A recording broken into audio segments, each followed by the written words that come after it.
Hey guys, I'm back with the full review of the Yu Yuphoria. So without further ado, let's get started.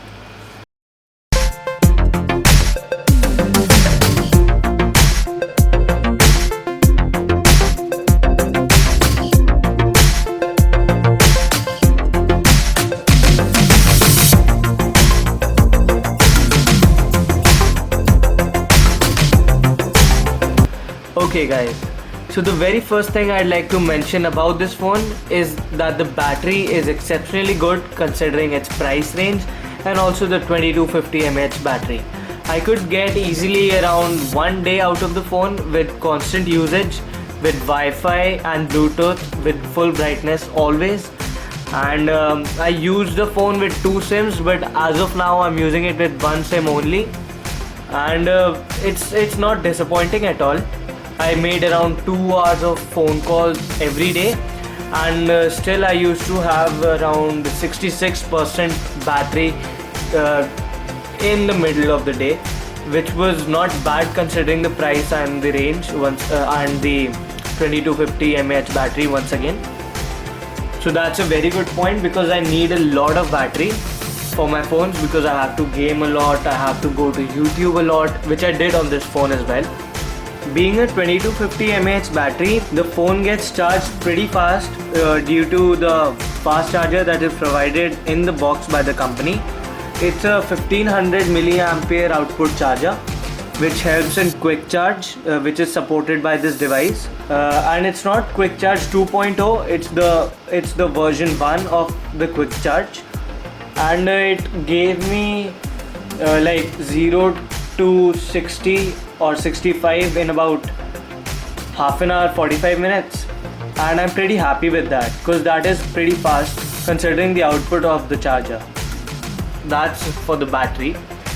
And one thing I'd like to mention about this device is that it's got occasional lags in between, like while playing some games or something, I used to have a little bit of lag in between, I don't know why.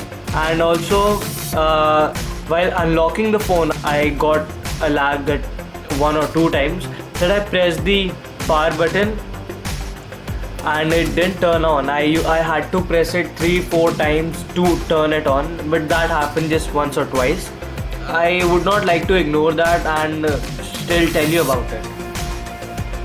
And it's also got some proximity sensor related problems because of the placement right here. It's placed right at the corner, which does not really gets covered when you're speaking to someone, and the screen does turn on constantly. And also your face touches the buttons a lot, and I've had a few times where I disconnected the call by mistake because of my cheek and the proximity sensor. And another thing is that if you enable the double tap to wake option, then also there is some proximity sensor related issue with this phone, because then if you receive a call, then the screen does not really turn on. You have to power it up and then accept the call. But as soon as I disabled the wake to unlock feature, then it was solved. And maybe this problem can get solved with a software update, which we are looking forward to pretty soon. The sound quality of the phone is not bad. The speakers are not very powerful at the back, but when you listen to them with the earphones on, then it's pretty good, I'd say. The headphones are also of a very good quality. They are the in-ear earphones, not headphones, sorry. And these for me, these are not stable in my ear, they keep falling out. It is a good quality earphone, and it does provide a good sound, a considerably good sound.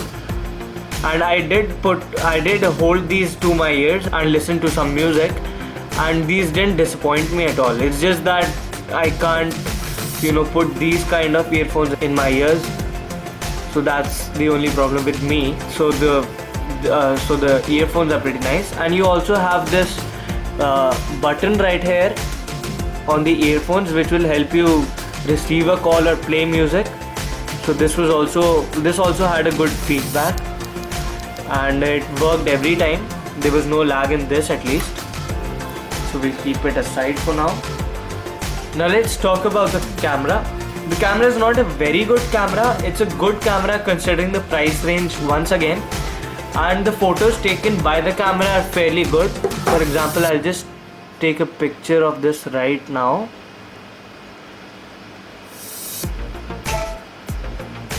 And we can see that it does pixelate somewhere in the middle, not everywhere.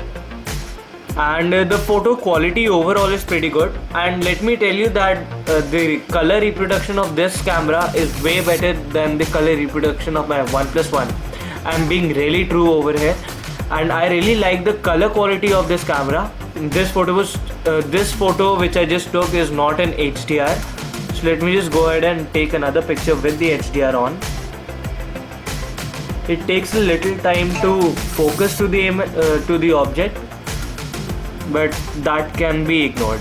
So if you see the difference between the two, this one has even better colors because it's HDR, and let's see if it is still pixelized or not. It's not much pixelized. Actually, it's not pixelized at all now. The auto setting which I was using was much pixelized. The only thing I prefer auto mode above the HDR mode is that it takes the picture pretty quickly. So you can see I just took 2. So yeah, you see that the speed is not bad at all. It's a pretty good speed. But taking the picture in HDR may get you a good image, but you may take some time. So that's also up to you guys. And the front camera also is not bad. So here I am with the front camera, and let me just take another picture with this. Okay, my hand shook a little bit.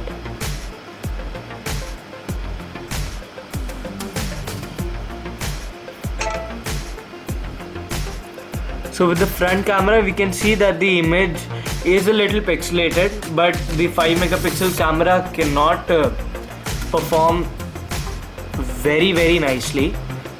But yeah, considering the 5 megapixel camera in this range, it's not a bad camera. I'll go deeper into the camera in the full review of the phone's camera, so you can catch up with the in-depth review of the camera later on in my other video. Now about carrying the phone does give you a pretty nice feel in the hand, even though when it's made up of plastic.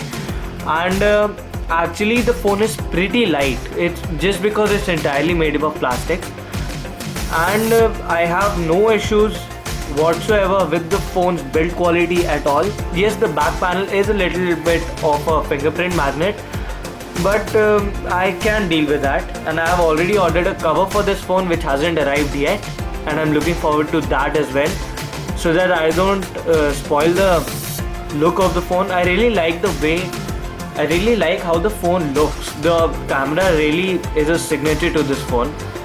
And in the front, it's like any other ordinary phone. On the sides of the phone, you have this metallic kind of borders that runs around, and that also adds a pretty nice good look to the phone, which I really like, and I wish it was there in my OnePlus also. And I have been using this phone as my daily driver for these 2 days, and maybe I'll be using this for a little more time, till the time I don't get bored with the phone, because I like the phone a lot. I've never seen a phone in this price range performing as good as this one. Never. Speaking of calls, the dialer of this phone, of Cyanogen in fact, they have partnered up with Truecaller. So there's no need for you to download a third-party app for Truecaller and get the names of the callers who are calling you. But this phone, since it has been partnered with Truecaller, the dialer alone, whenever there's a call, you get the name of the person who's calling you, even if you don't have the number saved with you. So that's a really nice thing. It's a thumbs up for this feature, and I really liked it, because in my other phones I always used to have this Truecaller with me, and it did take around 10 megabytes of storage, 10 MB of storage, and it's not too much, but it's better to have it inbuilt like that. So I would really consider the dialer of this phone instead of any other phone because it's got Truecaller right in it. And comparing it to my other phone, the OnePlus one, which is also running on CM12S, that does not have the Truecaller dialer, and I had to install a third-party app for that in my OnePlus as well. So it's always a good option to get for me at least, to get a dialer with Truecaller. Another thing is that the tone of this screen is more towards a yellow tint. I don't know why, but again, comparing it with my OnePlus one, then you can easily see that the Yuphoria has a yellow tint to it, and whereas my OnePlus is pure white, and it may be looking as if it's got a blue tint on screen. I don't know why, but in real life it's a pure white screen, and the Yuphoria has a yellow color tint to it, and I don't know why, but it feels good to the eye, to be true, because looking at the phone late at night, it doesn't get that much brighter to strain the eye. The yellow tint really helps us, but it would be better if we could get pure white instead of a yellow tint on the white side. On top of all of this, I had a good experience with with the Android L running on top. The Android version is pretty minimal, and I am also looking forward to an update to Android 5.1 or Android M when it's available, because I know that the phone is capable of taking that load of new versions and still being smooth enough. And it is fast. The phone is fast thanks to the 1.2 Ghx Quad Core processor with 2 GB RAM. Apart from those occasional lags which may get fixed in the update, the phone is pretty fast. The gaming was no liability on this phone. The game was pretty smooth. It's just that heavy duty games such as Asphalt 8, Nova 3 and Dead Trigger were a little bit laggy. I won't say very laggy, but yeah, the game like Injustice God Amongst Us was pretty laggy, even though the file size of the game, maybe because it's involved a lot of graphics in it. Now again, coming to the call and the call quality, the speaker in the Yu Yuphoria is pretty loud, because I never had a problem speaking to someone, and even the microphone is pretty loud, because whenever I spoke to someone, their voice was very clear, and when I spoke to the next person, my voice was also very clear. And the voice quality of this phone is like what you get from a landline. It's that good. Now speaking of the storage, that is not a big problem in this phone, because you got 16 GB of internal storage, from which around 11.5 GB is what you get, and on top of that you can expand the storage with the help of an SD card. But the only thing that disappoints me is that the phone does not support a USB OTG cable, which would have been better, because I have to transfer a lot of things from my pen drive to the phone and from my phone to the pen drive. But no issues, because then I connect my laptop to it. But it would have been easier if I could just put the OTG in. Actually, I tried putting the OTG in my unboxing video, and you can check that unboxing video by clicking the card right above. It should come somewhere here, and also the link is there in the description for my unboxing video, so you can check it out there. Overall, it's a good device with good looks, and if anyone wants to buy this phone and is getting confused between something other of the same price range, I would definitely tell you to go ahead and take the Yu Yuphoria. It may be a little difficult for you to get your hands on this, but it's worth it. You can go ahead and get yourself registered on Amazon.in and order the phone as soon as the flash sales start, because this phone sales out pretty damn quickly, and I myself got this phone in the second flash sale. I missed the first flash sale because I was about half an hour late, and all the phones were sold out. In the second try, I got my phone because I was right there at the time. So yeah, go ahead and grab this phone if possible. So that's it for this video guys. I'll see you guys in the next video.